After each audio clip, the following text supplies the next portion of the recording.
કોણ મનાવે બાડી કોણ સમજાવે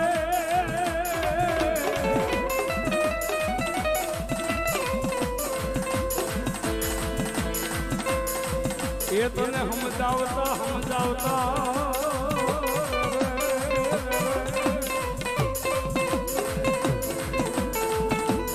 તને સમજાવતા સમજાવતા એ મારા વડવા વયા ગયા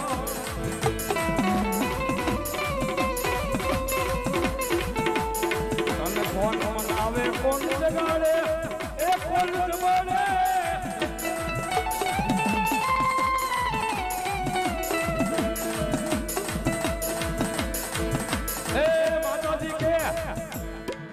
આજ મારા સોલંકી માંથી અવાજ થાય અને નાનું મોટું દુઃખ હોય જો પાટું મારીને પતાળમાં ન ખોઈ દઉં ને એ તો સોલંકી ની સામુરા નહીં હોય.